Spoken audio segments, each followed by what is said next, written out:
Selamat siang, selamat sore, Bapak-Bapak, Pak Zainal dari PLN dan Pak Komang dari Aku Energi. Selamat sore.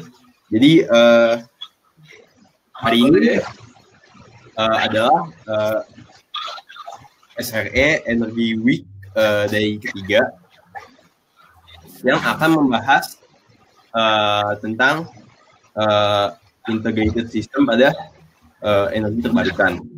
Nah, mungkin Pak Zainal dan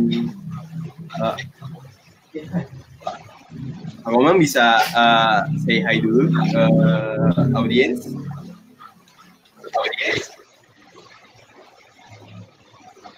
Halo teman-teman, apakah terdengar? Halo. Ya, terdengar ya Pak? Terdengar semuanya ya menurut saya ya? Ya, sudah Kak. Sudah dengar Oke. Kak. Siap. Mohon maaf sebelumnya ada kendala teknis. Jadi selamat datang teman-teman Energizen pada SRE Energy Week hari ketiga yang bertajuk System Integration of Renewable. Terima kasih atas kesediaan waktu teman-teman untuk mengikuti acara webinar hari ini.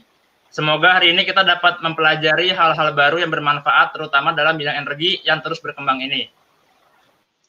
Di sini bersama saya Ardi Gemawanto sebagai moderator webinar hari ini akan memandu diskusi ini selama kurang lebih 1,5 jam ke depan.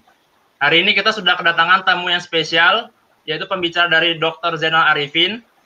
Beliau menjabat sebagai Team Leader of PLN Smart Grid. Selamat datang Dr. Zainal.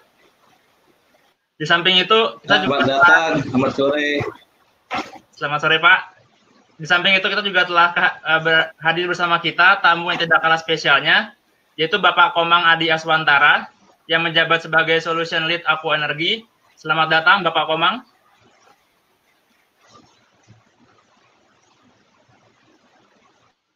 Jadi webinar kali ini akan dibagi menjadi beberapa sesi. Sesi pertama adalah pemaparan 1 dari Dr. Zainal, kemudian sesi 2 dari Bapak Komang, dan kemudian terakhir kita jawab. Di sini di tanya jawab ini kita akan mendiskusikan pertanyaan-pertanyaan teman-teman semua. Setiap sesi akan berlangsung kurang lebih 30 menit, dan bagi teman-teman yang memiliki pertanyaan bisa dituliskan di kolom pesan dari sekarang, dan nanti akan saya pilih sebagai pertanyaan diskusi dengan relevansi yang sesuai dengan topik hari ini. Oke, tanpa membuang-buang waktu, mari kita langsung mulai saja pemaparan pertama dari Dr. Zainal. Waktu dan tempat dipersilakan, Pak. Oke, Assalamualaikum warahmatullahi wabarakatuh. Selamat sore teman-teman sekalian. Alhamdulillah senang sekali saya mendapat kehormatan ya untuk sharing tentang pengembangan renewable energy buat teman-teman semua. Semoga tetap sehat, selalu sehat ya dalam musim pandemi COVID-19 ini. Semoga kita selalu diberi kesehatan dan kekuatan. Saya akan sharing tentang topik yang secara teknik itu menjadi isu paling utama ya dalam pengembangan renewable energy adalah grid integration. Saya akan coba bagaimana renewable energy grid integration itu melalui smart grid. Oke. Next. Ya, oke. Saya cobain dulu kenapa sih kok harus ada grid integration gitu ya. Kalau kita lihat sebetulnya ada gerakan global di Kyoto Protocol ya tahun 1997, di mana kita bisa melihat pertumbuhan renewable khususnya yang variabel kayak wind turbine sama PV solar sedemikian pesat. Bisa kita lihat itu pada tahun 2002 ya, itu masih waktu itu ada wind turbine sekitar 50 gigawatt. Kemudian PV tahun 2007 baru 15 gigawatt. 2009 ya, itu pertumbuhan wind turbine sudah lebih dari 10 kali, jadi 115 gigawatt. Kemudian pertumbuhan PV juga pada tahun berikutnya adalah 100 gigawatt, dan pada tahun 2018 jumlah total wind turbine itu sudah 500 lebih. Kemudian PV 400-an. Dengan kondisi seperti ini, kita memerlukan integrasi ke grid, ke sistem ketenaga listrikan. Kenapa? Ya karena kalau tidak integrasi, jumlah energi yang diproduksi kan tidak bisa distribusikan, tidak bisa dipakai ke para pelanggan-pelanggan utility company ya. Jadi itu kenapa butuh grid integration makin lama makin urgent, karena memang penetrasi renewable energy sedemikian pesatnya. Sehingga kalau kita lihat ada studi ya yang memprediksi bahwa di tahun 2020 tahun 2050-an itu renewable energy itu akan mendominasi fuel mix atau pemakaian energi di seluruh dunia. Dan bentuk energi yang paling dominan nantinya adalah listrik. Ya, jadi ya buat kami berarti good news ya, bahwa at the end energi yang paling banyak dipakai listrik. Tapi kami harus aware juga bahwa 8% itu akan datang dalam bentuk dipasok oleh pembangkit-pembangkit renewable energy. Kalau kita lihat dalam konteks Indonesia, kalau kita lihat ini ya tabel, lihat rencana umum penyediaan tenaga listrik 10 tahun ke depan, maka kita akan memperoleh tambahan wind turbine sama solar, PLTS sama PLTB ya, Bayu ya, angin ya, itu kira-kira 1 gigawattan untuk Indonesia. Itu kenapa kita perlu untuk membuat pasokan renewable ini menjadi smooth grid. Berikutnya, kalau pertanyaannya, kenapa kok harus smart grid gitu ya? Sekarang itu kita masuk dalam era namanya energy transition, transisi energi, di mana secara mudah itu bisa diwakili gitu ya oleh fenomena 3D. Yang pertama decarbonization. Seperti yang saya sampaikan tadi, decarbonization ini kesadaran global supaya kita makin menggunakan energi sumber daya yang clean dan renewable, sehingga pertumbuhan renewable energy itu sedemikian pesat. Kemudian tren untuk memakai energi juga di mana-mana sedemikian signifikan ya. Contohnya sekarang mobil listrik. Mobil listrik itu 10 tahun yang lalu mungkin baru tidak sampai 400.000 ya. Sekarang itu sudah 5 juta lebih. Persoalan yang dihadapi dengan adanya decarbonization ini, di mana makin banyak pasokan energi datang dalam bentuk dari pembangkit renewable, adalah perlunya grid, sistem listrik, sistem tenaga listrikan itu harus lebih fleksibel, punya flexibility untuk grid integration dengan mudah dengan renewable energy. Nanti saya sampaikan apa masalahnya kok harus smooth gitu ya. Yang kedua adalah kita sekarang rame ya, ini teman-teman muda mungkin tahu namanya era 4.0, era digitalization gitu ya. Ini terjadi ketika banyak peralatan smart sensor makin murah. banyak ketika teknologi ICT masuk ke seluruh sistem kehidupan kita. IoT udah mulai gampang. Jadi era digitalisasi ini ditandai oleh banyaknya connectivity. Connectivity kalau kita lihat sejak tahun 2008 itu jumlahnya lebih banyak dari jumlah orang di dunia. Itu ada connectivity itu tidak hanya antar orang sebetulnya, tapi sudah antar orang sama device sama device gitu ya.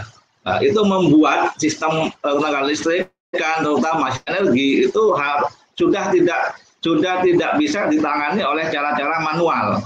Sudah harus kita memanfaatkan teknologi digital untuk memperkuat sistem energi kita supaya mendapat benefit dari situ. Kalau tidak maka obsolete, ketinggalan, tidak efisien dan sebagainya. Berikutnya adalah D yang terakhir, decentralization. Desentralisasi. Artinya apa? Kalau dulu yang namanya energi, power gitu ya, dalam hal ini listrik, itu biasanya diproduksi hanya oleh perusahaan-perusahaan utility seperti PLN. Sekarang tidak. Dengan majunya pesatnya teknologi distributed power generation, maka kita sebagai konsumen punya pilihan untuk produksi listrik kita sendiri. Bisa pasang PV rooftop, bisa masang turbine kalau memang daerah kita punya potensi angin, dan kalau ada sumber gas kita bisa install micro gas turbine gitu ya. Nah ini konsumen makin punya banyak pilihan, sehingga sistem yang grid ini harus bisa bekerja sama empowering konsumen tadi. Bagaimana kita membentuk grid yang siap bekerja sama, membentuk ekosistem yang lebih efisien, reliable gitu ya. Sehingga perlu adanya misalkan smart meter dan sebagainya. Jadi permasalahan-permasalahan yang timbul akibat energi transition ini, secara teknologi, secara teknik itu bisa diselesaikan oleh teknologi yang namanya smart grid. Smart grid itu mengadres namanya dekarbonisasi dengan membuat sistem kita menjadi lebih fleksibel, bisa mengadres isu tentang digitalisasi karena kita bisa memanfaatkan ICT, penguatan sistem energi kita, dan juga bisa memperkuat konsumen dengan mengimplementasikan teknologi seperti smart meter yang interaksi kita dua arah dengan pelanggan. Nah, itu kenapa kalau kita ingin mengembangkan renewable, salah satu kuncinya adalah sistem kita, grid kita harus smart. Oke. Kemudian apa sih smart grid itu? Wah, ini memang banyak definisi ya. Nah, saya ambil yang paling umum ya. Saya ambil dari IEEE, teman-teman yang backgroundnya listrik tahulah IEEE apa.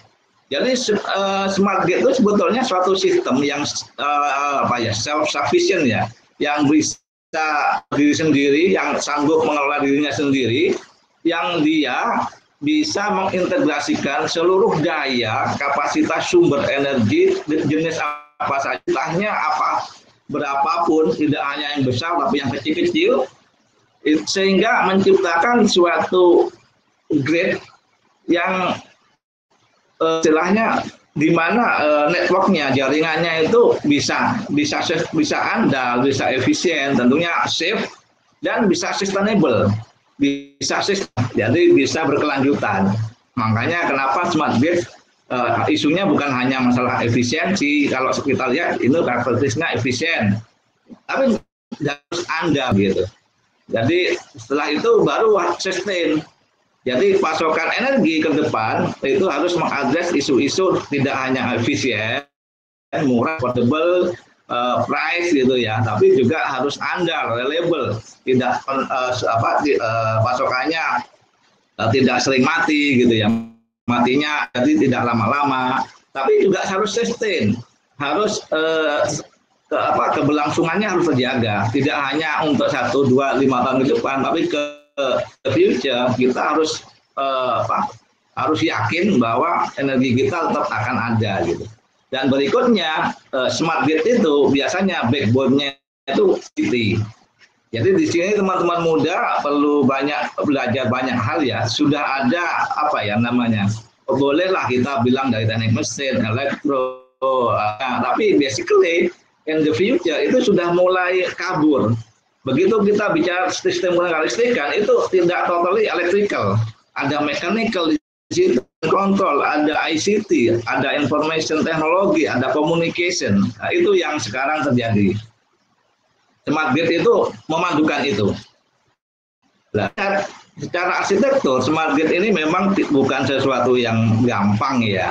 Artinya kalau kita lihat arsitektur di sini, ini kompleks, di sini ada mobility. Ini bicara smart grid di sisi electric vehicle. Kemudian kita bicara AMI, Advanced Metering Infrastructure, itu bicara smart meter, ya antara utility sama pelanggannya. Kita bicara baterai, itu ada namanya distributed energy resources. Jadi teknologi-teknologi tadi itu hanyalah a part of konsep smart grid yang besar. Dan jangan lupa juga bahwa smart grid itu kalau kita lihat arsitektur di sini itu bukan hanya sekedar teknologi, tapi bisnis model. Bagaimana sistem kita bisa melaksanakan demand response gitu ya. Kalau kita mau jujur, sistem di Indonesia ini sangat rigid.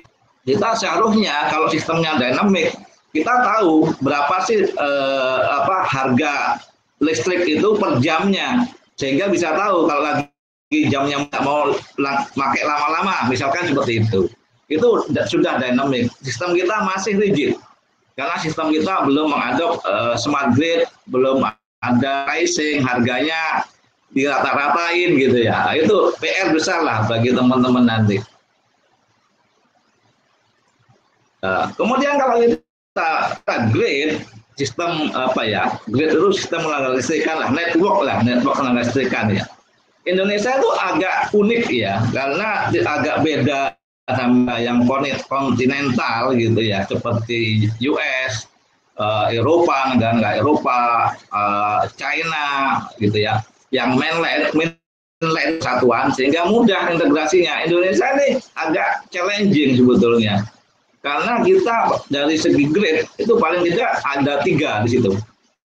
Ada voltage yang kita sebut SUTT atau SUTET ya, saluran udara tegangan tinggi, saluran udara tegangan ekstra tinggi dari 70 sampai 500 kW.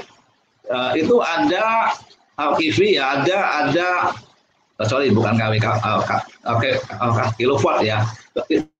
Di Sirpan ya, ada di Jawa Bali, Sumatera, di Kalbar, kemudian di sebelah Kalimantan Selatan, Tengah, Timur, Sulawesi Utara, Selatan.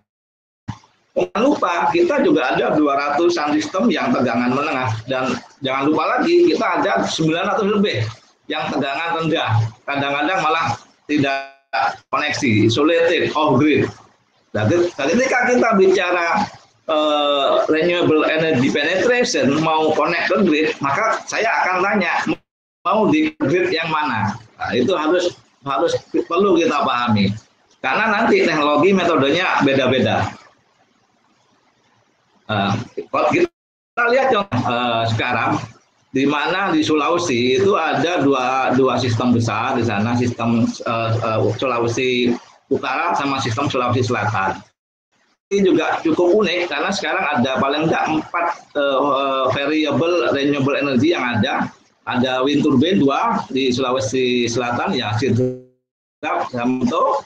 Dan yang di ujung sana adalah PLTS di Kupang, sama satunya lupa saya. Nah, ini adalah challenging. Bagaimana kita sudah bangun renewable energy yang variabel istilahnya. Jadi yang renewable energy yang variabel itu ada 2, wind turbine sama yang punya intermitensi, punya fluktuasi cepat gitu ya. Ini kita lihat. Bagaimana penetrasi pengembangan renewable energy itu tidak mudah kalau kita lihat di sistem Sulawesi. Nah, ini contoh ya, kita lihat istilahnya kok dulu kita kenal solar farm itu hanya untuk tumbuh-tumbuhan gitu ya, atau hewan ya. Sekarang kita punya namanya wind and solar farm gitu. Kalau kita lihat itu di Sidrap, Sulawesi Selatan, sama di Likupang ya agak ke utara, seperti itu. Jadi kita punya pemandangan gitu, yang kalau teman-teman pernah misalkan ke luar negeri gitu ya, saya membayangkan itu saya lewat jalan-jalan di interstate-nya California ini. Tuh ternyata sudah ada di Indonesia. Kita punya PLTB Bayu, wind turbine, yang satunya itu tidak salah 2,5 MW ya. Nah, ini sudah ada. Bagaimana integrasi performanya sekarang? Nah, cukup menantang ya, cukup challenging. Bisa kita lihat bagaimana yang namanya wind itu ya, namanya PLT angin ya angin. Jadi kapan datang, kapan dia males gitu kita nggak tahu. Nah, itu pengaruh banget ke frekuensi di sistem itu, kita lihat sampai seperti itu. Artinya ini mengganggu sistem kalau dibiarkan gitu. Karena kalau kita lihat sistem kelistrikan, kenapa bisa stabil? Karena dijaga pada frekuensi tertentu. Jadi semua pembangkit itu sebelum masuk sistem itu harus disinkronkan dulu. Pertama adalah disamakannya. Kedua adalah fasenya. Nah, itu supaya sinkron ya. Nah, kalau kondisinya seperti ini bisa keluar masuk ini ke sistem. Nah, ini mengganggu. Nah, jadi ini tantangan terbesar variable renewable energy ya. Di mana-mana, tidak cuma di Indonesia. Karena ini gejala umum lah. Fenomenik yang terjadi di mana saja. Bukan sesuatu yang konteksnya sosial, ekonomi atau budaya ya, yang sangat tergantung kondisi tempat. Ini gejala teknik. Mana ada masalah seperti ini. Dengan adanya intermitensi ini, nah kita sering mengalami apa yang namanya deviasi. Atas itu, di atas sini ya, kanan itu bisa kita lihat, kita sudah nyoba nih, antisipasi. Kira-kira besok anginnya kayak apa? Ternyata besar antisipasi kita. Artinya apa? Kita karena belum gridnya belum smart, kita biasanya menyediakan cadangan putar ya, cadangan spinning reserve lah, yang jaga-jaga. Artinya yang sudah standby di sistem tapi belum produksi listrik. Untuk mengatasi ya ini naik turunnya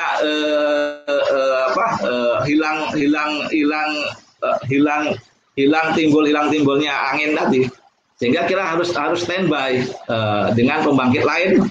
Pembangkitnya juga tidak sembarangan. Pembangkit yang punya kemampuan namanya ramping up atau ramping down, bisa naik cepat gitu ya, dalam sekian detik bisa sekian persen MW gitu. Itu tidak semua, dan PLTU bukan itu. PLTU tidak akan menjawab tantangan intermitensinya renewable energy. Yang bisa ini adalah teknologi ya sinkronos gitu ya, atau baterai gitu, atau pembangkit yang lain lempeng rate-nya tinggi kayak gas engine, gas turbin, atau hidro yang memang cepat gitu. Tapi PLTU, PLTP itu tidak bisa.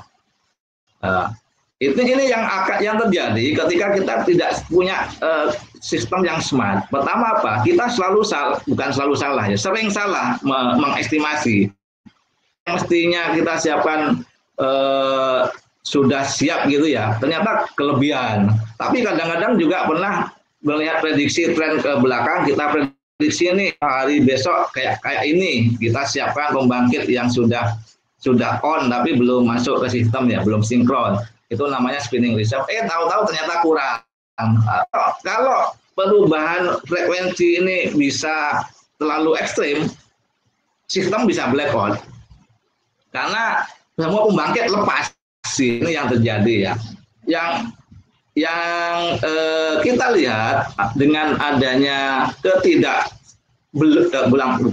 kebelum semata nih, maka sering terjadi deviasi.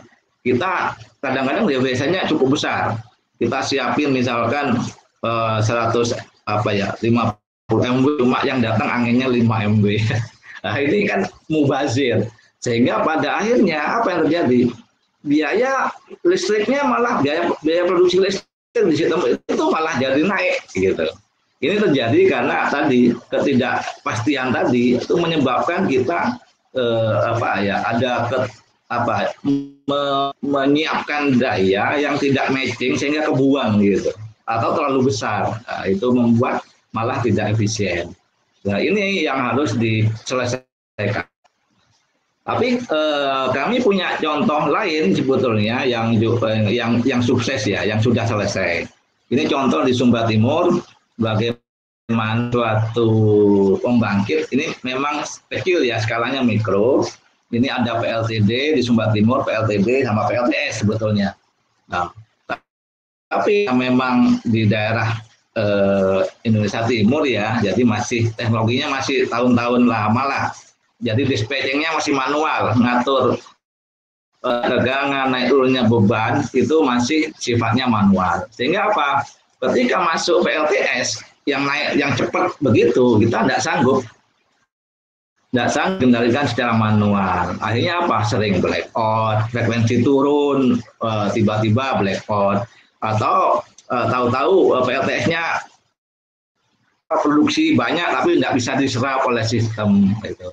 Artinya ada istilah curtailment ya, itu energinya spill out ya, spill out lah, ke kebuang. Sehingga memang akhirnya juga jadi masalah di sistem yang intermitensi dari baik PV maupun wind turbine. Kalau case ini case-nya PLTS. Kami mencoba suatu teknologi yang mengatur yang namanya tadinya manual menjadi otomatis. Jadi yang tadinya itu kayak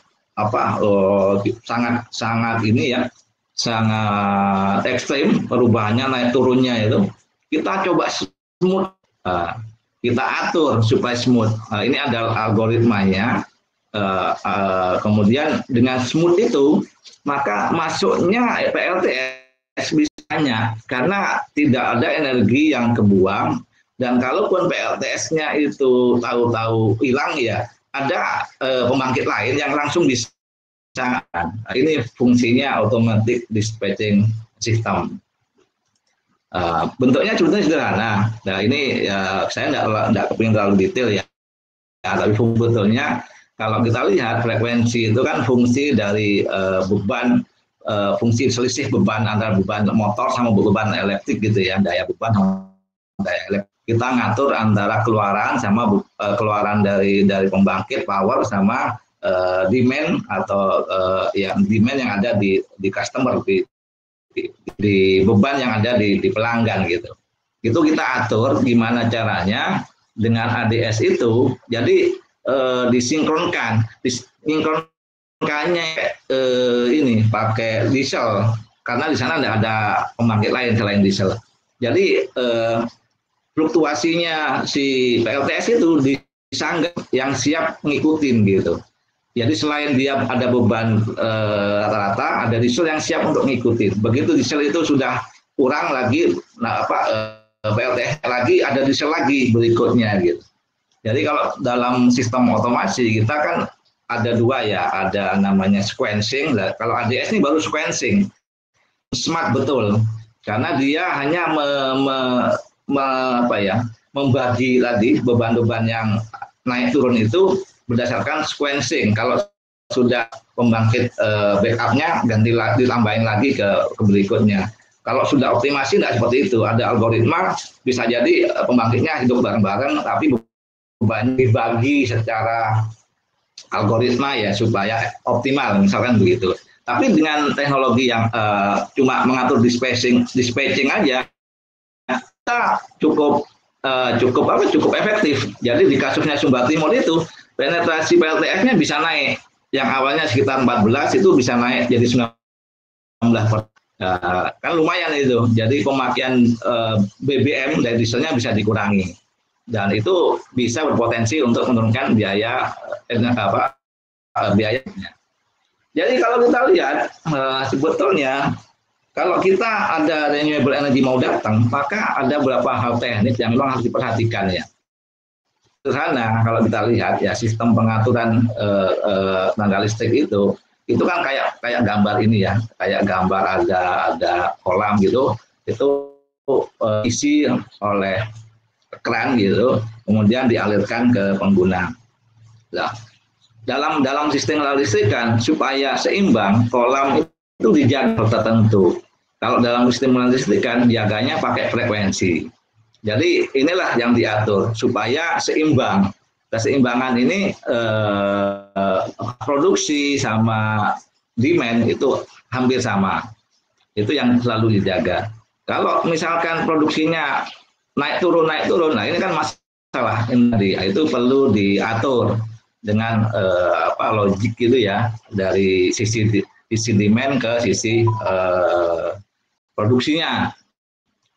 Kita juga harus hati-hati. Renewable energy punya satu kelemahan, namanya dia tidak cukup punya inersia. Artinya bayang dibandingkan dengan pembangkit lain yang pembangkit termal, mereka itu punya beban inersia seperti gambar ini ya. Jadi ya meskipun yang dipakai hanya kecil, yang flow yang paling kanan, tapi daya cadangan ketika misalkan suplainya mati itu cukup besar di sistem. Itu terjadinya logikanya begini. Ketika dengan sebab apa gitu ya, entah gangguan di sistem transmisi seperti Jawa Bali kemarin yang di transmisi atau di pembangkitnya sendiri sehingga blackout gitu. Yang jadi masalah dengan renewable energy, dia tidak bisa cepat langsung bangkit masuk sinkron ke sistem karena dia memang PV turbine tidak punya inersia yang kuat gitu, yang kayak flywheel ya, langsung bisa dikonek terus gereng masuk. Nah, itu juga salah satu kelemahan yang perlu diadres. Artinya perlu sistem juga di grid itu yang harus provide inersia supaya kalau in case ada the worst case terjadi, jadi itu bisa kebantu. Tidak bisa misalkan kita mau 100% renewable energy seluruh Jakarta misalkan. Begitu blackout gridnya, tuh ngidupin satu-satu dari PLTS rooftop atau rumah satu-satu, gimana bisa sinkron ribuan orang masuk ke sistem. Yang kedua, memang tidak punya inersia, ibaratnya nyuntik dari nol gitu, dan prosesnya cukup lama. Ini juga suatu isu yang perlu diadres. Tapi kalau renewable energinya dalam bentuk PLTP, thermal, geothermal ataupun hidro, mereka punya inersia. Cuma memang PV sama wind turbine itu tidak punya inersia. Itu ya. Jadi ada 5 isu yang memang harus disiapkan ketika renewable energy itu mau connect ke sistem kelistrikan yang ada. Masalah pengaturan voltase ya. Kemudian masalah besar kecilnya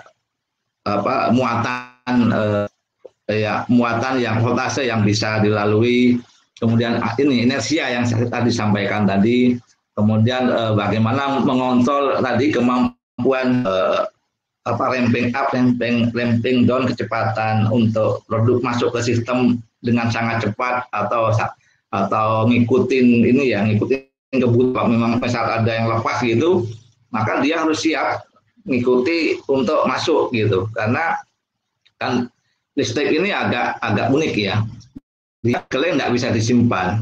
Apa yang diproduksi di power plant itu yang dipakai sebetulnya, malah logikanya kebalik. Produksi yang ada di power plant itu dikendalikan customer, itu jadi ya seperti itu. Beda sama komoditas yang lain yang bisa disimpan, misalkan air atau sampai bersama kayak gas gitu.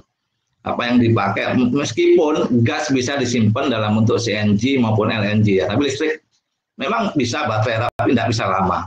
Kemudian apalagi cepat ngecahnya, tapi kapasitor yang cepat chargingnya, tapi listriknya juga cepat hilang. Jadi ini beberapa perlu diperhatikan supaya tadi pengembangan renewable energy itu smooth masuk ke sistem kita, ke sistem ke energi kita, sistem listrik. Kenapa kita sangat berharap smart grid ini bisa menjadi solusi ya? Karena kalau kita lihat, kalau kita bisa memanfaatkan teknologi secara tepat gitu, contohnya untuk smart microgrid ya, ini biasanya kita masukkan di situ kombinasi antara diesel yang ada, kita combine hybrid sama PLTD, dan biasanya sama energi storage, dalam hal ini baterai. ternyata kombinasi ketiga ini hanya akan bisa optimal kalau pakai controller, ada energy management system gitu ya. Ya kita nyebutnya ini smart microgrid. Itu berpotensi untuk meningkatkan penetrasi renewable sekaligus juga bisa menurunkan biaya produksi listrik. Itu masalah itu kenapa smart grid ini penting dan useful gitu untuk membantu penetrasi renewable energy. Karena kalau di smart grid seperti ini ya tadi yang terjadi malah bisa sistemnya rentan karena naik turun frekuensi tepatnya, sehingga akhirnya malah renewable energy itu jadi beban gitu. Jadi beban baik buat customer maupun bagi utility-nya sendiri. Makanya perlu adanya microgrid ini, di mana di situ nanti ada energy management system yang mengontrol pemakaian power dari pembangkit, pemakaian kalau ada baterai management systemnya, dan juga kalau ada PV tadi itu dikombin sama EMS ini, sehingga fluktuasi produksi KWH yang datang dari PV maupun wind turbine itu bisa dismoothkan, bisa istilahnya bisa yang awalnya geriginya panjang gitu bisa ditumpulkan gitu, sehingga masuk sistemnya itu aman gitu. Yang bisa numpulin itu ya tadi sebagai PMS tadi di backup oleh storage, dalam hal ini baterai. Ini kenapa ini? Karena kalau kita lihat potensi dari smart microgrid di Indonesia ini cukup besar. Saya udah ngitung ini, ada lokasinya seperti ini. Ini adalah lokasi yang sangat potensial untuk kita manfaatkan renewable energy dengan hybrid tentunya, karena di lokasi-lokasi ini itu sebetulnya sudah ada rata-rata pembangkit diesel gitu. Jadi kalau kita bisa kombinasikan dengan PV misalkan, biasanya PV sih yang relatif aman ya, karena di mana-mana di Indonesia matahari ada, dan perlu kita combine dengan baterai dalam kapasitas tertentu gitu ya. Kami sudah melakukan modeling sebetulnya, potensial smart microgrid ini cukup besar. Jadi dengan adanya implementasi smart microgrid ini, penetrasi renewable energy menjadi lebih tinggi. Bagaimana PV nanti bisa optimal, energinya nggak kebuang gitu ya. Dan dengan kapasitas yang pas gitu, kalau kita bisa modeling, teman-teman sekarang sering modeling begini pakai Homer gitu ya. Nah, itu dapat nanti berapa kapasitas optimalnya. Setelah optimalnya jangan lupa nanti di running dulu untuk melihat bagaimana power sistemnya stabil enggak gitu, lokasinya yang berapa kapasitas jaringannya yang pas gitu ya, proteksinya seperti apa gitu. Tapi intinya yang ingin saya sampaikan bahwa renewable energy itu ya harus diimbangi, harus dibarengin dengan teknologi yang smart supaya penetrasinya, masuknya, koneksinya ke grid itu menjadi smooth gitu, sehingga penetrasinya meningkat. Oke, secara umum bisa saya sampaikan bahwa sekarang karena banyaknya renewable energy, maka grid kita punya tantangan tersendiri. Bagaimana grid itu ada yang namanya pasokan-pasokan yang istilahnya ya sangat dinamik ya, sangat naik turun ya, intermitensinya besar. Itu membuat tantangan tersendiri. Dan salah satu yang efektif untuk menyelesaikan itu ya salah satunya memang smart grid. Kita membuat grid kita jadi lebih smart gitu ya, supaya bisa punya more flexibility, menerima segala pasokan energi dari jenis apapun dengan daya sebesar apapun gitu ya. Tapi kita lihat memang diri itu bukan hanya masalah teknologi ya. Di situ ada juga yang perlu diatur, masalah bisnis model, masalah regulasi tentang, misalkan sekarang teman-teman mau bikin baterai di rumah gitu ya. Tapi kalau kebijakan tarif PLN siang malam sama, ya nggak ada gunanya kita masang baterai karena tidak ada benefit dengan adanya masang baterai. Tapi kalau di Eropa gitu, orang sudah biasa pakai power wall 2 ya, yang produknya Tesla. Jadi pada waktu jam-jam di mana listriknya murah, pasti dari smart meter 2 arah tadi pelanggan tahu, oh harga siang ini murah nih, saya cas aja baterai gitu sebanyak-banyaknya. Nanti ketika malam saat dia putus itu hubungan sama utility, di situ dapat benefit pelanggan itu. Tapi di sini belum bisa karena kebijakan kita tentang tarif dynamic seperti di luar. Kemudian perlu juga kita harus mempunyai electrical code ya, grid code, ada aturan yang mengatur bagaimana supaya tadi ada yang standar yang mengatur bagaimana pada kapasitas tertentu, misalkan pengaturan frekuensinya, pada voltase yang lain berapa, itu perlu diatur. Jadi intinya kalau kita lihat beberapa teknologi smart grid ini sudah terbukti bisa membantu peningkatan penetrasi renewable energy. Dan kami di PLN juga happy karena pada case tertentu juga pada akhirnya menjadi pokok produksi listrik itu ya. Ya happy semua lah. Oke, begitu teman-teman yang bisa saya sampaikan. Nanti bisa kalau untuk topik ya, saya ada beberapa recommended bacaan reference tentang grid integration. Jadi nanti itu free. Ada yang dari dari ini World Bank, yang dari NREL ya. Kemudian satunya lagi kalau tidak salah itu dari IEA ya.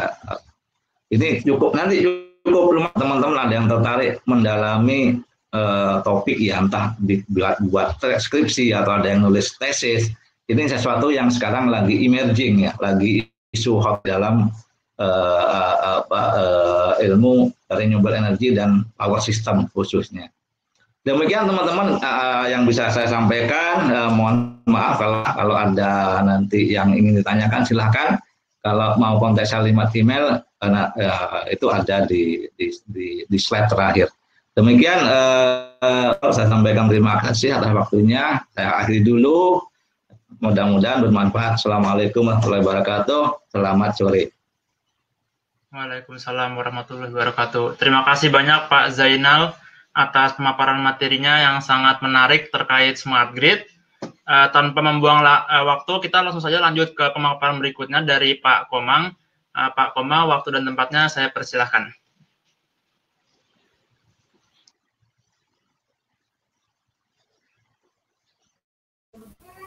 Oke, baik. Selamat sore semuanya. Ini screen saya udah terlihat ya?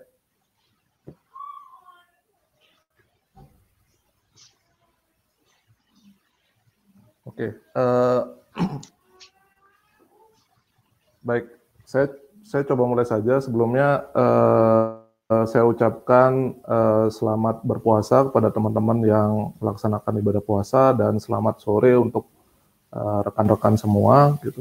Jadi perkenalkan, nama saya Komang. Saat ini saya bekerja di Aquo Energy.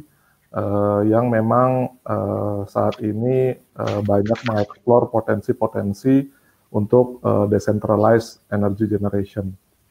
Jadi pada kesempatan ini saya mencoba untuk memberikan sharing kepada teman-teman tentang konsep decentralized energy generation itu seperti apa. Jadi konsep yang ingin saya tampilkan sekarang ini adalah kalau boleh dibilang adalah konsep yang cukup generik. Jadi harapannya nanti konsep ini bisa kita kembangkan ke depannya di Indonesia. Sorry, kalau moderatornya, kalau saya mau share screen sendiri bisa ya? Pak, slide-nya saya matikan dulu ya, Pak. Ya.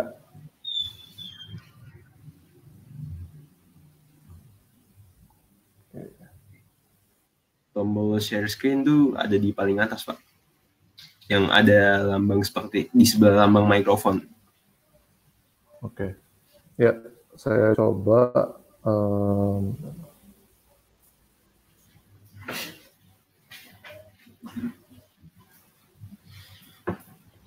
Oke, udah kelihatan ya?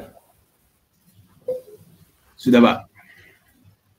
Oke, jadi saya coba mulai, lanjutkan lagi. Jadi sebelum mengarah ke topik yang ingin saya bahas, izinkan saya memperkenalkan sedikit dulu tentang company-nya. Kalau tadi dari Pak Arifin, dari PLN kan semua orang sudah tahu ya PLN itu seperti apa. Nah, saya ingin memberikan perspektif dari sisi private sector yang banyak bermain juga di sektor renewable energy ini. Jadi tentang Aqua Energy itu sendiri, kita ini merupakan renewable energy power producer dan developer.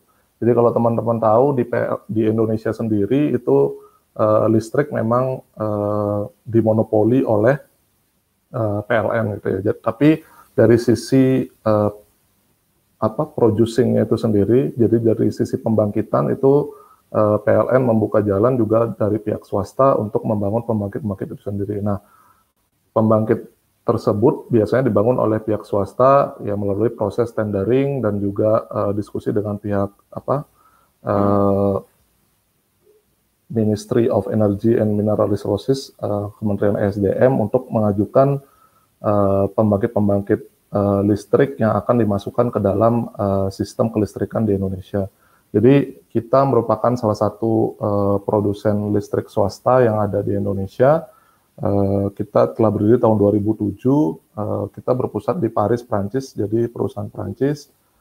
Basically kita masih limited company, kemudian kita juga merupakan integrated player, artinya yang perusahaan yang membuat project dari awal gitu ya, konsepnya kalau istilah di ketenaga listrikan namanya greenfield project, jadi membangun project dari scratch gitu, jadi melihat potensi di mana daerah di Indonesia yang berpotensi untuk dipasangkan pembangkit listrik renewable energy. Kemudian kita lakukan proses development-nya seperti pengajuan izin, kemudian assessment dari resources yang dimiliki, itu sampai pengajuan ke pihak Kementerian ESDM ataupun ke PLN. Nah, kita juga melakukan konstruksi, kemudian financing, jadi basically kalau pembangkit swasta itu pendanaannya itu langsung dilakukan oleh perusahaan itu sendiri gitu ya, lewat mungkin salah satunya adalah financial institution ataupun bank gitu ya. Kemudian kita juga melakukan asset management, artinya pembangkit-pembangkit yang kita bangun itu kita miliki sendiri dan kita maintain sendiri. Jadi dalam jangka waktu kontrak dengan PLN biasanya semua pembangkitnya itu akan kita miliki dan kita lakukan operation dan maintenance secara rutin. Kemudian di luar sebagai membangun pembangkit listrik itu sendiri, kita juga fokus di territories. Ini yang banyak kaitannya juga dengan apa yang tadi didiskusikan oleh Pak Arifin dan juga topik yang akan kita kembangkan setelah ini adalah mengenai decentralized renewable energy solution. Jadi konsepnya sekarang sudah beralih dari centralized ke decentralized energy solution. Nah, salah satu yang jadi key factor di sini adalah energy storage yang akan kita bahas selanjutnya. Nah, ini beberapa key statistik dari kita. Jadi revenue lebih dari 240 miliar euro, kita beroperasi lebih dari 15 country. Sekarang salah satunya di Indonesia, investment yang sudah dilakukan lebih dari 2,5 billion US dollar dan kurang lebih kita sekarang ada 350 employee lebih. Nah, kita juga memang hanya fokus di pembangkit listrik energi terbarukan. Kalau tadi Pak Arifin sudah jelaskan, pembangkit listrik yang terbarukan yang kita fokuskan adalah di energi bayu, kemudian solar, biomass, hydro, dan juga sebagai support kita juga banyak mengembangkan storage. Kemudian kalau kita lihat pembangkit yang sudah beroperasi yang kita miliki sekarang kurang lebih secara total worldwide itu 1,2 gigawatt electric power. Kemudian karena kita juga ada pembangkit biomass, kita juga menghasilkan thermal, 95 megawatt thermal heat power yang diproduksi. Kemudian dari segi portofolio baterai, kita juga ada kurang lebih 48 megawatt hour untuk energy storage yang sudah kita miliki sejauh ini. Nah, kemudian lanjut tentang konteks yang ingin kita bahas di diskusi kali ini tentang decentralized energy generation gitu ya. Jadi kalau buat teman-teman yang belum familiar tentang decentralized energy generation, jadi konsep yang secara konvensional yang banyak sekarang ada di Indonesia maupun di dunia itu adalah konsep centralized, di mana kita melakukan sentralisasi pembangkit kita di suatu lokasi, kemudian kita menyalurkan melalui transmission network dan juga distribution network sampai ke lokasi pelanggan, di mana dengan konsep ini ada banyak sekali risk yang harus kita mitigasi. Salah satunya adalah risk cuaca. Salah satu yang kemarin terjadi juga blackout di Jawa Bali itu adalah karena risiko yang kita juga perlu mitigasi di konsep centralized power plant ini. Nah, kalau kita lihat konsep decentralized, basically yang disebutkan Pak Arifin juga tadi adalah bagaimana untuk memindahkan pembangkit-pembangkit ini, generation ini dekat ke sisi pelanggan. Jadi konsep decentralized ini sudah mulai banyak sekarang dikembangkan juga di Indonesia gitu.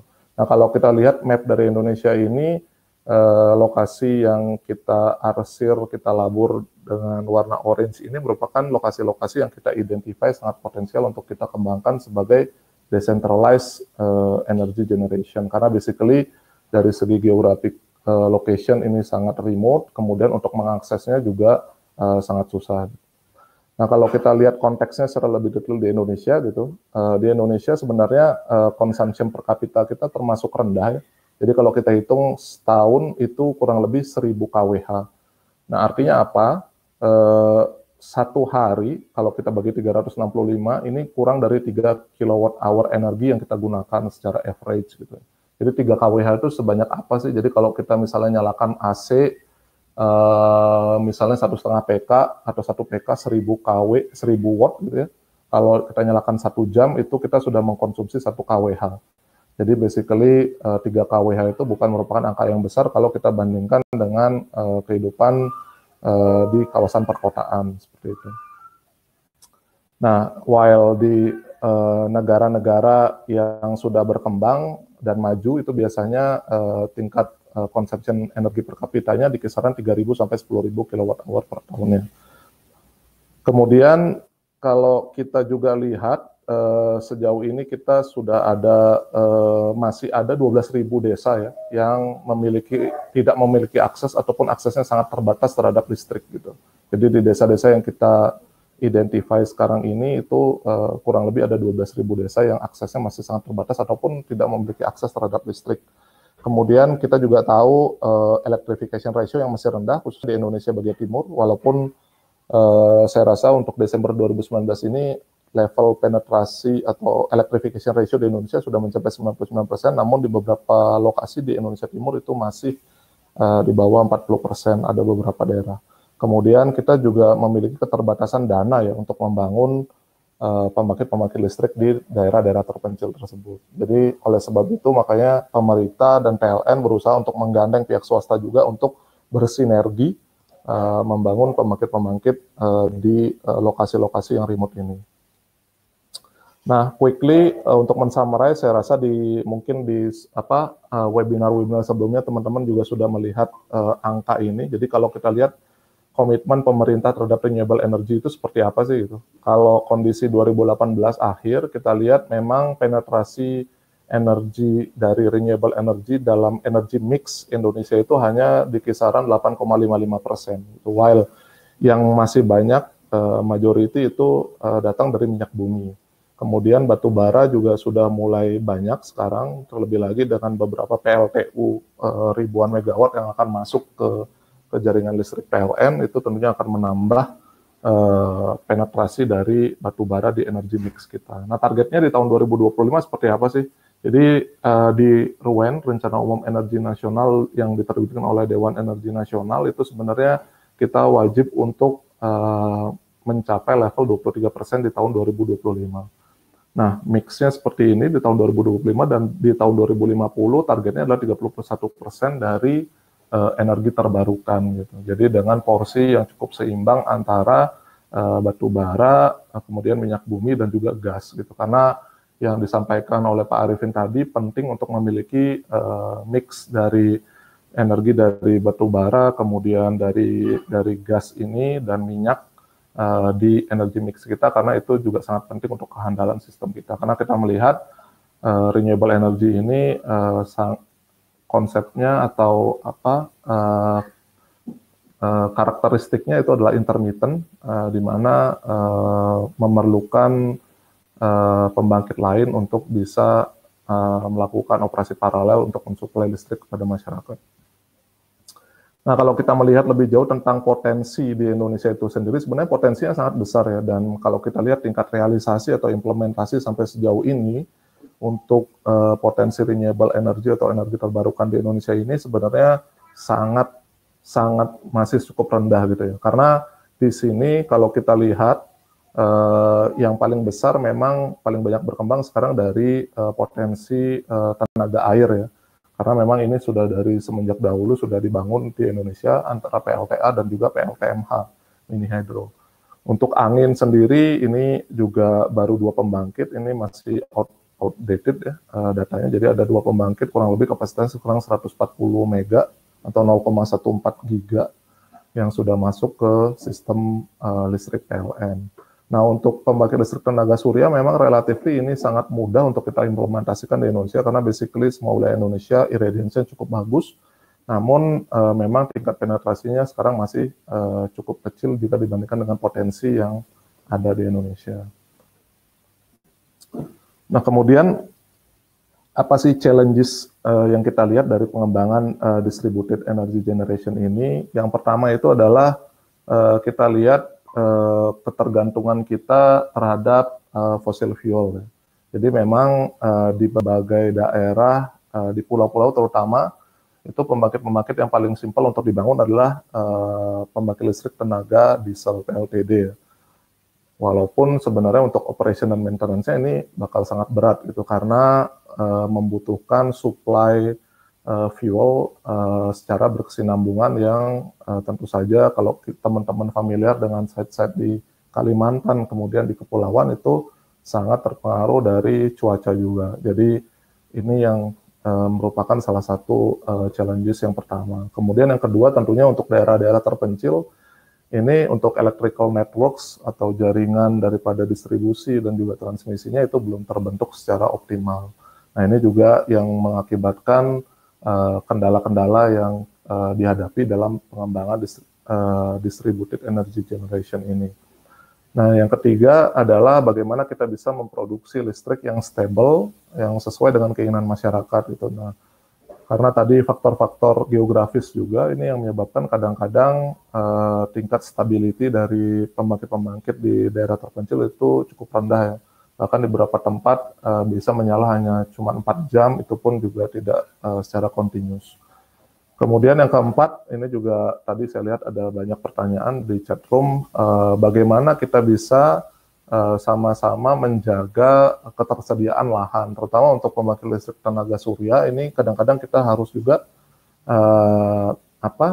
berperang gitu ya, melawan lahan-lahan existing yang digunakan sebagai lahan pertanian.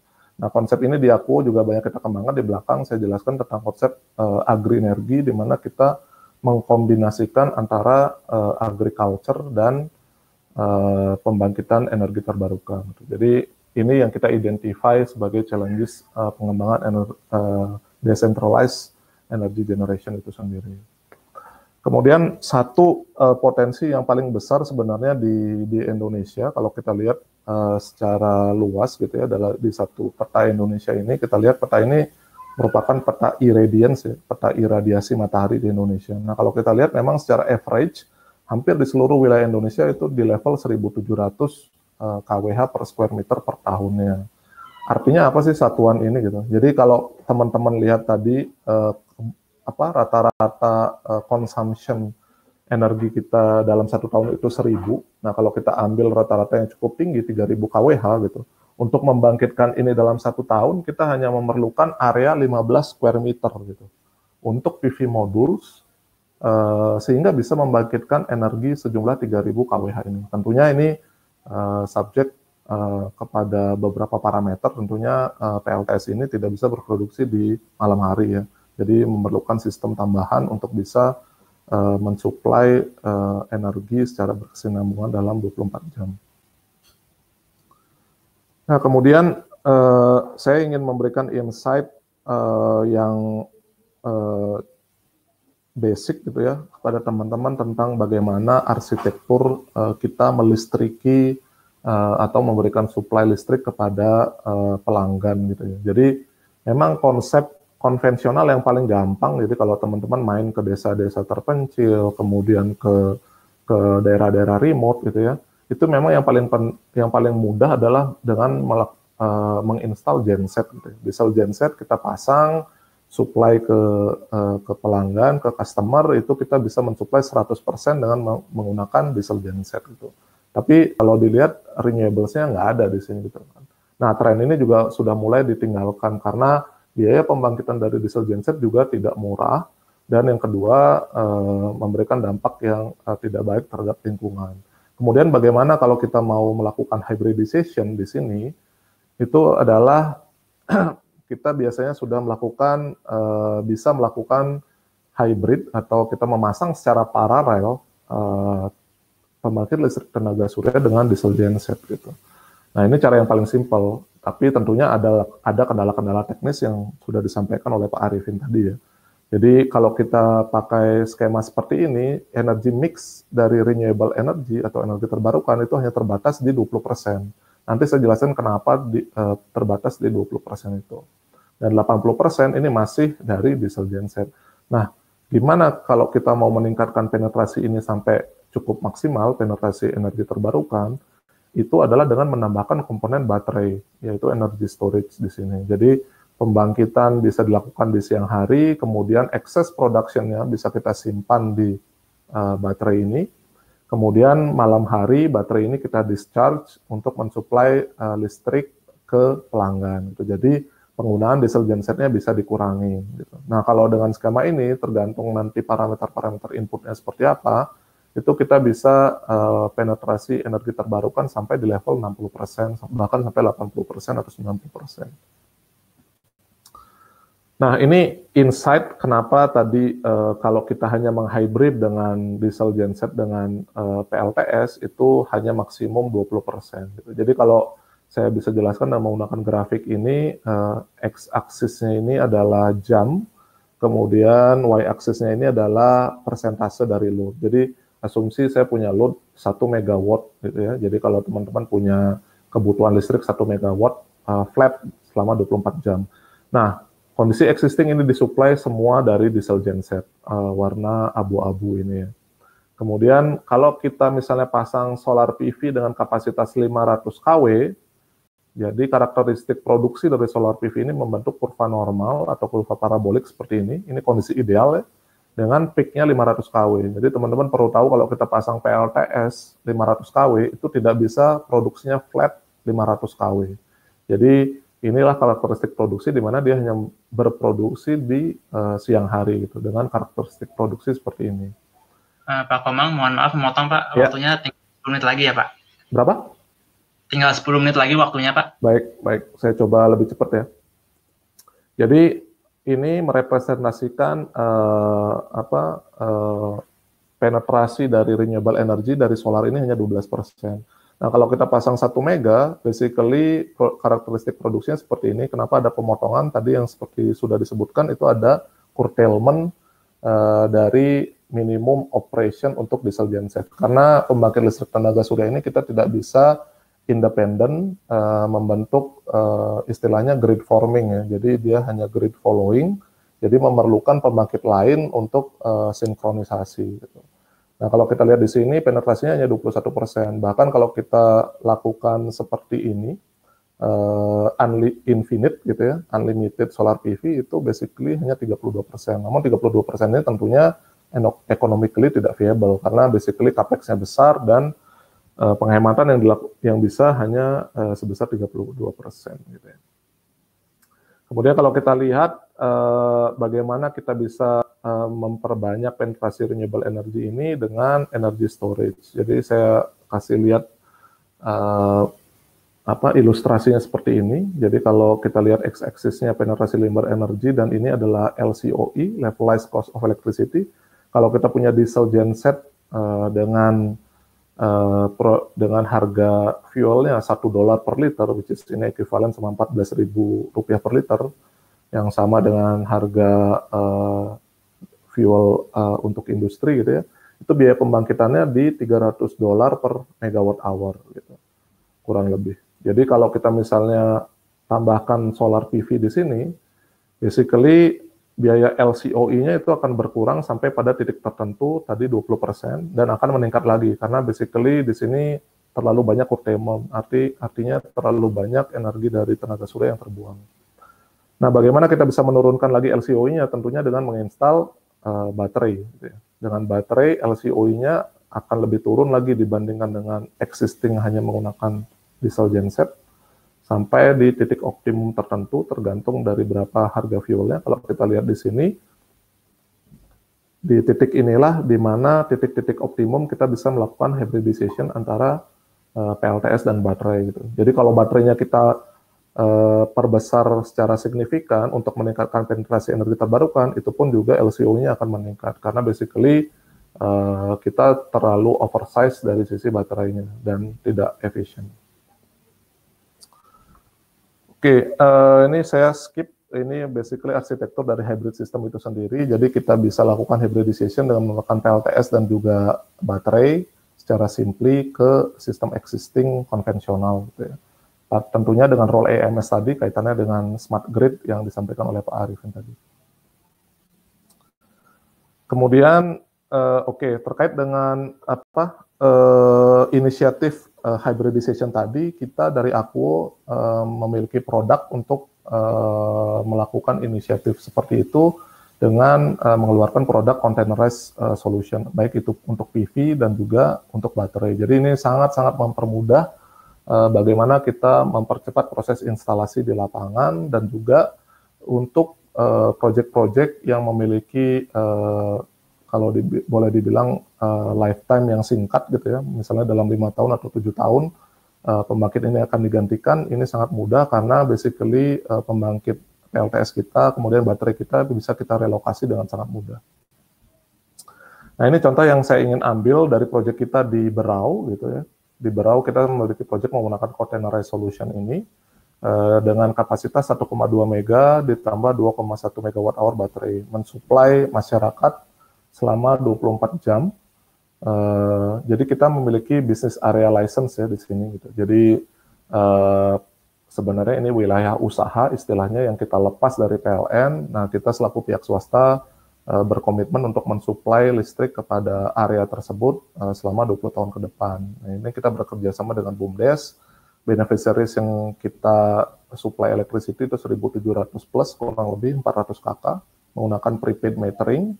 Jadi ini sudah beroperasi kurang lebih 2 tahun ya. Jadi nanti teman-teman bisa cek juga videonya di link slide yang saya kasih.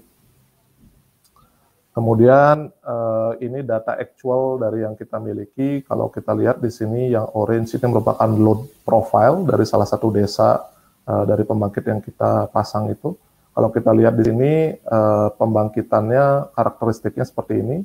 Kalau kita lihat di sini sudah ada curtailment ya. Jadi sistem yang kita pasang lumayan oversize waktu itu. Dan load yang ada sekarang belum terlalu tinggi. Jadi produksi kita cukup terkurtel di sini.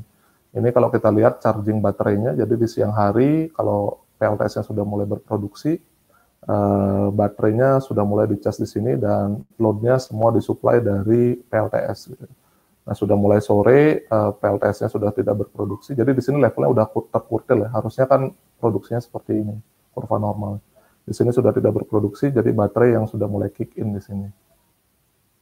Nah, apa yang challenges yang kita hadapi dari decentralized energy generation di Berau gitu? Yang pertama pasti remoteness gitu ya. Makanya kita pakai sistem containerized tadi untuk mempersingkat proses instalasi di lapangan. Kemudian nggak ada sinyal, jadi teman-teman yang mau pergi ke daerah-daerah remote ini merupakan salah satu kendalanya. Kita di sana untuk monitoring, untuk energy management sistemnya menggunakan VSAT ya, telekomunikasi dengan menggunakan satelit. Kemudian sering terjadi gangguan teknis gitu ya untuk distribution network-nya, karena di sana juga sering hujan, kemudian angin, jadi ini perlu regular maintenance. Electricity consumption-nya masih low gitu ya, jadi memang tidak sesuai dengan ekspektasi kita. Nah ini kita berusaha untuk meng-create local industries di sana untuk meningkatkan penggunaan listrik dari energi terbarukan ini, dan tentunya support dari pemerintah dan juga dari PLN tentunya ini kita sangat harapkan di case decentralized energy generation yang kita miliki ini.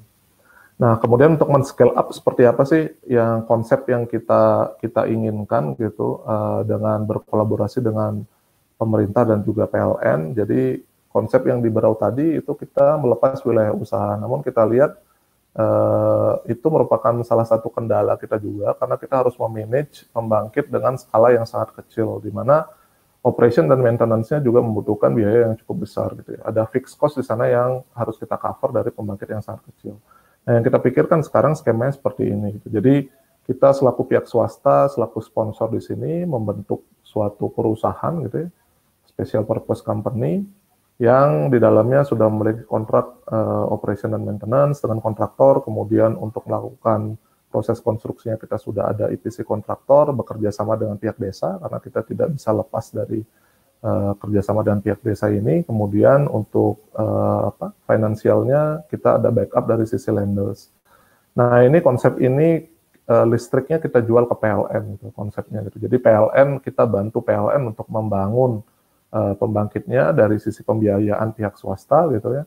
Kemudian PLN sendiri tentunya akan menjual sesuai dengan harga TDL ke masyarakat, karena ini sudah diatur di Kementerian Energi ya, dan Sumber Daya Mineral di Indonesia, Kementerian SDM. Nah, gap-nya sendiri itu tentunya perlu ada subsidi dari pihak pemerintah, yang sebenarnya subsidi ini bisa kita alihkan dari subsidi-subsidi diesel genset yang sekarang ada gitu. Jadi dengan melakukan hybridization dengan menggunakan PLTS, harapannya subsidi ini bisa kita alihkan untuk pembangkit-pembangkit energi terbarukan ini. Dan tidak lupa support dari Kementerian Pedesaan ya, untuk mensupport bagaimana meng-create local industry di desa-desa tersebut. Nah, ini simulasi singkat yang pernah kita lakukan di salah satu desa, di salah satu pulau ya sebenarnya, dengan kapasitas 5 mega plus 5 megawatt hour of battery gitu dengan diesel genset. Jadi kalau kita lihat diesel genset expense yang ada sekarang itu biaya pembangkitannya kurang lebih di 20 sen per kWh. Jadi ini kalau kita asumsikan harga fuelnya di kisaran $0,7 per liter ya.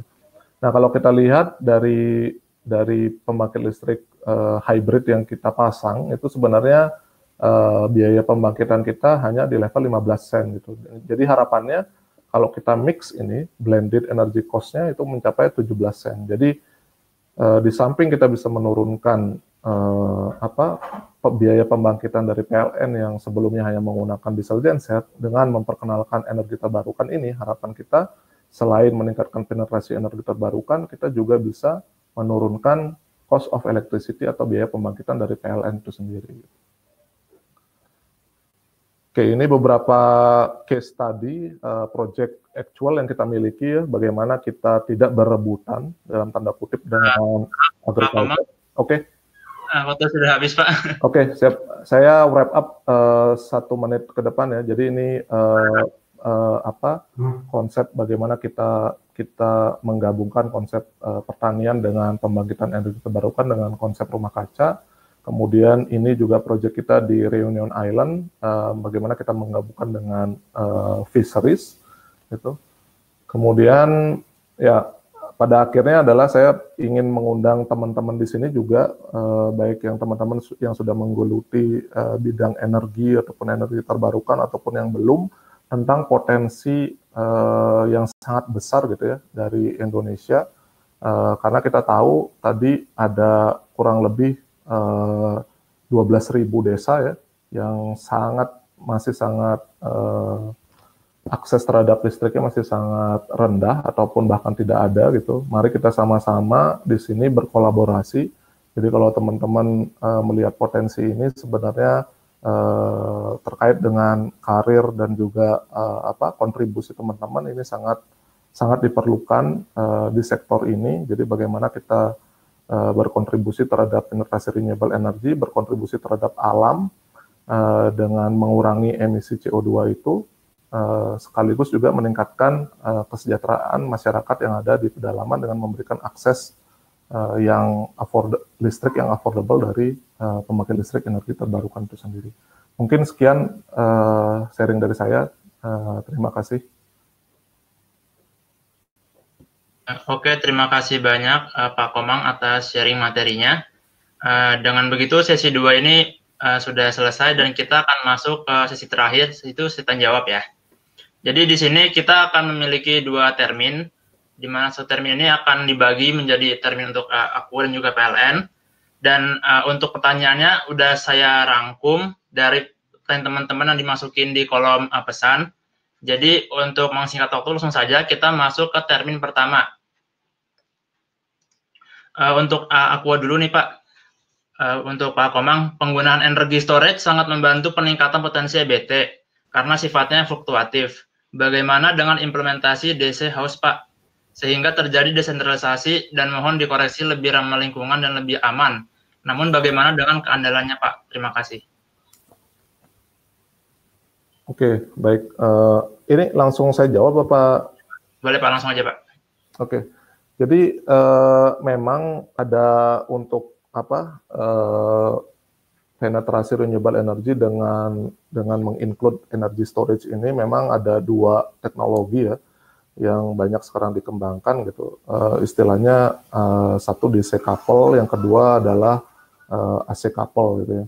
Jadi yang banyak memang sekarang dikembangkan itu adalah konsep AC couple gitu ya. Jadi memang dari segi pembangkitan itu dijadikan satu di posisi AC busbarnya.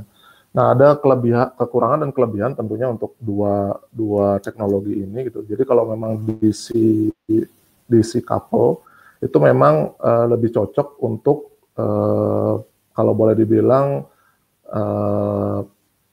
sistem yang memerlukan energi lebih banyak di malam hari gitu. Jadi konsepnya residensial karena dengan DC couple itu kita bisa mengurangi efisiensi loss yang diakibatkan oleh perubahan atau konversi antara AC dan DC. Jadi kalau misalnya load-nya yang dibutuhkan lebih banyak di malam hari, memang lebih sesuai DC couple karena kita bisa langsung mencas baterai dengan menggunakan tenaga surya gitu.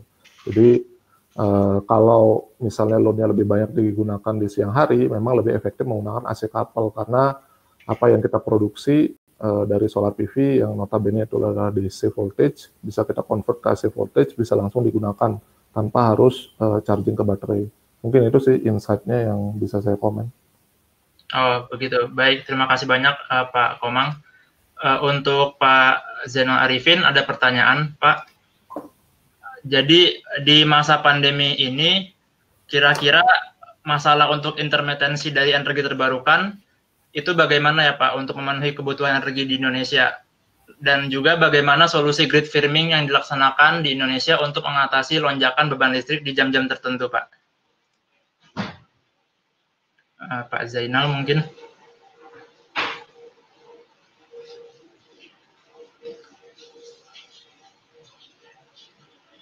Apakah terdengar Pak Zainal?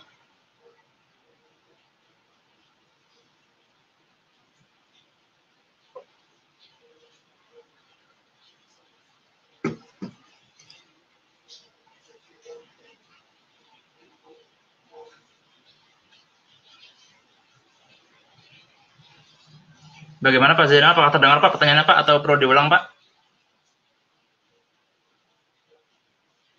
Maaf Pak, belum terdengar Pak suaranya Pak. Masih di mute Pak.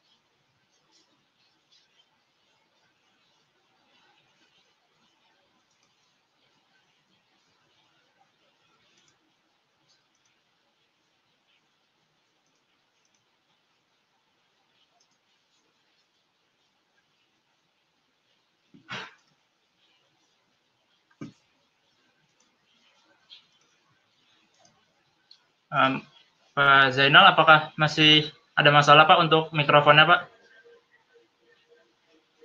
Masih belum terdengar suaranya, Pak.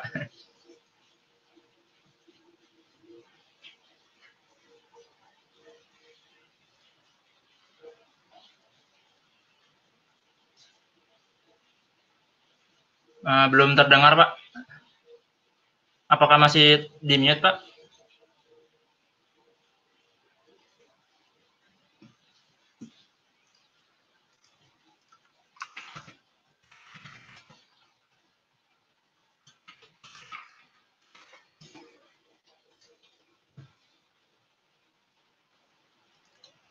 Masih belum terdengar, Pak.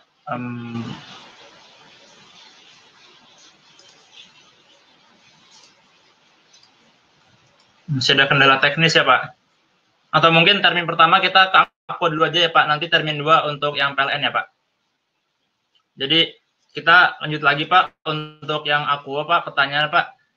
Saya ingin bertanya, Pak, based on experience di lapangan, berapa lama lifestyle sistem PV plus genset ini, dan bagaimana dengan maintenance baterai yang digunakan di sistem tersebut, Pak? Oke, baik. Terkait dengan lifetime, sebenarnya kalau untuk solar PV itu sendiri, ini dari segi teknologi sudah sangat mature ya. Jadi, even untuk produk itu sendiri sekarang sudah digaransi 25 tahun, baik itu garansi manufacturer atau garansi outputnya. Jadi, secara performance juga ini digaransi oleh pihak manufacturer selama 25 tahun. Jadi garansinya 80% dari output itu digaransi. Jadi tahun ke-25, teman-teman itu kalau misalnya output solar PV-nya kurang dari 80%, teman-teman bisa klaim ya. Jadi mudah-mudahan sih perusahaan solar PV-nya masih hidup ya 25 tahun ke depan gitu. Cuman kalau kita lihat dari tren yang ada di Eropa, kemudian di Eropa sih yang lebih banyak yaitu 30-40 tahun, bahkan solar PV-nya masih berproduksi, walaupun secara produksi sudah mencapai level, ya, pasti ada degradation ya, setiap tahunnya ada degradation produksi dari solar PV itu sendiri. Kemudian untuk baterai ini yang memang sekarang salah satu challenge utama gitu ya, jadi tergantung teknologi, memang kalau dari sisi teknologi, itu yang banyak teman-teman lihat sekarang itu teknologi lead acid ya kebanyakan ya memang itu biasanya 4 tahun, memang sangat tergantung dari penggunaan ya. Jadi baterai ini sangat tergantung dari life cycle sebenarnya ininya. Cuman dengan teknologi yang baru seperti lithium ion gitu, itu basically sebenarnya sekarang bahkan ada yang bisa menggaransi 10 tahun ya. Jadi yang kita asumsikan at this stage gitu, walaupun ini terus berkembang gitu, biasanya untuk lithium ion ini 10 tahun itu masih bisa digunakan. Tahun ke-11 biasanya kita sudah diperlukan replacement dari baterai itu sendiri. Gitu. Oke, terima kasih banyak Pak Komang atas jawabannya. Dengan begitu kita akan masuk ke termin 2 untuk pindah pertanyaan untuk ke bagian PLN. Apakah sudah bisa Pak Zainal?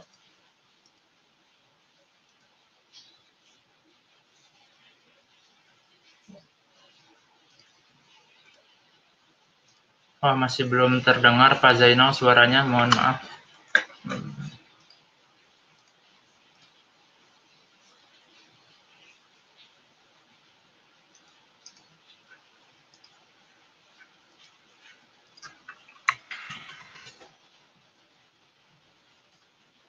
Belum terdengar, Pak. Mungkin kalau ada kendala bisa dijawab melalui checkbox, Pak.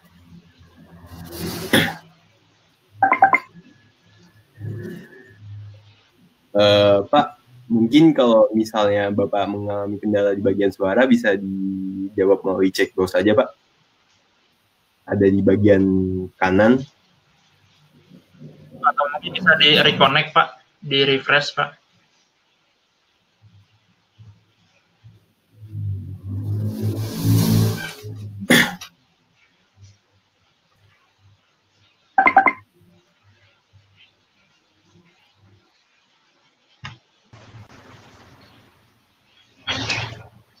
Halo.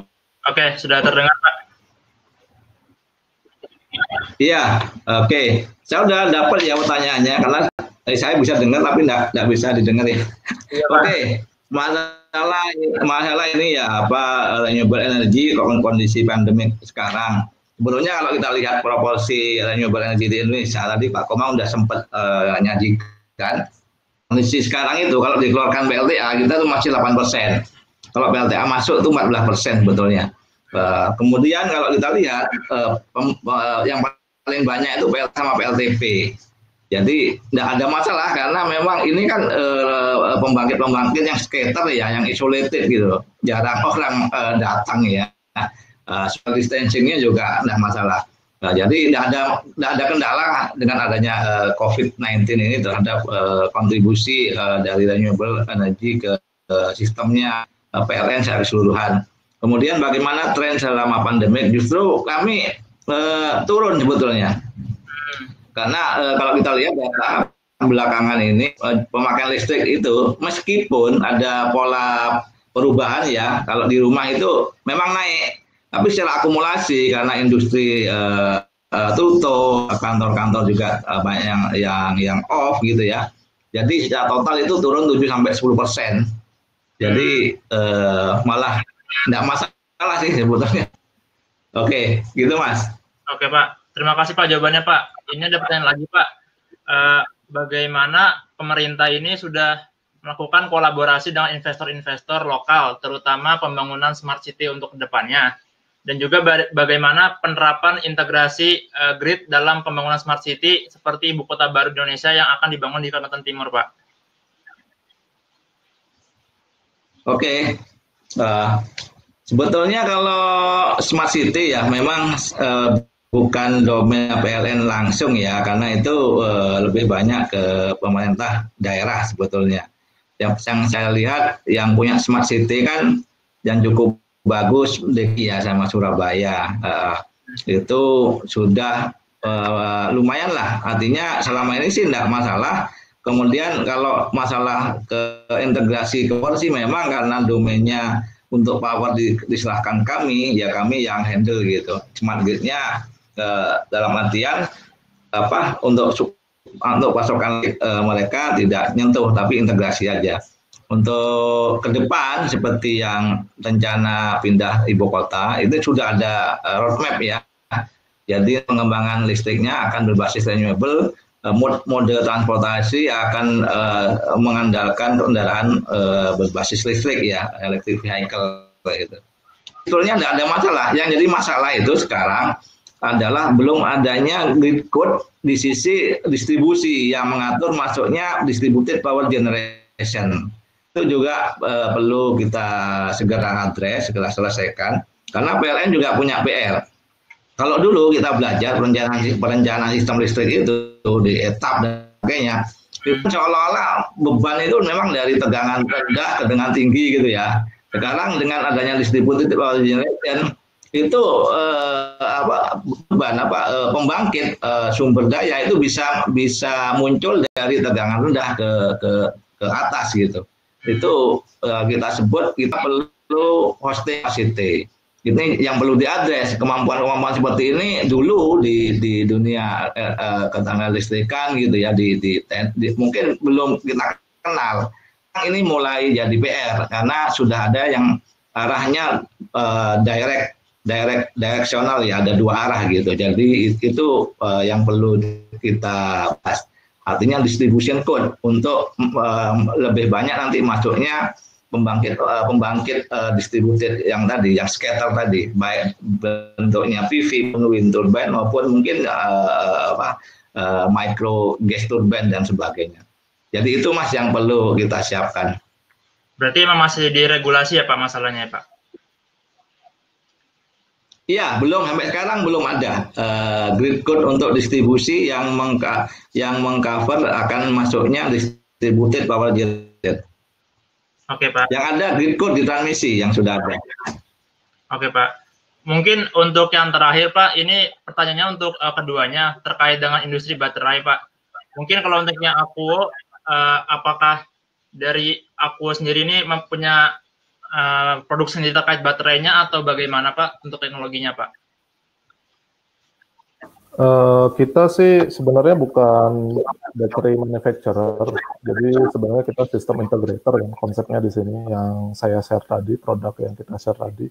Jadi memang kita bekerja sama produsen dari baterai itu sendiri untuk membangun integration sistemnya gitu, termasuk energy management sistemnya. Jadi tidak terfokus pada satu atau dua brand, tapi kita sangat fleksibel untuk itu. Oke Pak, siap. Untuk PLN Pak, untuk industri baterai sendiri, dari PLN sendiri apakah sudah regulasinya Pak, untuk kedepannya seperti apa Pak?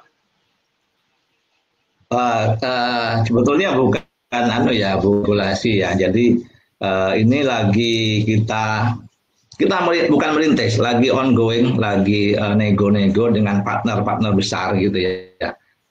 Ada konsorsium BUMN, tidak hanya PLN tentunya, ada Pertamina dan sebagainya, yang ingin mengembangkan industri baterai dari hulu ke hilir. Dan fasenya sekarang fase seleksi partner. Kita kan tahu ya, pemain baterai itu yang punya teknologi know-how-nya besar, udah advance itu kan cuma beberapa, kayak BYD, Parasis, kemudian Samsung, kemudian Panasonic, kemudian LG Chem ya. Kami lagi proses ke situ. Artinya berpikir hanya memanfaatkan teknologi, kita harus memanfaatkan raw material baterai yang sebetulnya banyak di Indonesia. Kalau kita bicara baterai lithium ion, khususnya yang berbasis teknologi nikel, NMC sama NCA ya, itu banyak kita. Kenapa ada industri di Morowali? Salah satunya kan itu. Cuma ya maaf aja, kita harus punya industri baterai dari hulu ke hilir sendiri yang kita bisa manfaatkan untuk membangun industri nasional. Jadi market domestik maupun market regional. Kalau klaster Morowali kan nanti arahnya ke itu ya, ke Cina ya produknya. Kita lagi ke sana. Jadi bukan hanya memanfaatkan teknologi energi storage, kalau bisa kita ikut jadi pemain di global di baterai. Apakah kita akan mulai dari miningnya, kemudian sampai prekursor, sampai sel, sampai baterai pack, kemudian sampai energi storage. Itu sudah lagi saya tidak bisa banyak cerita dulu. Tapi kita dapat konsorsium BNM yang sudah mengarah ke sana. Begitu Mas. Oke, siap. Terima kasih banyak Pak Zainal atas jawabannya.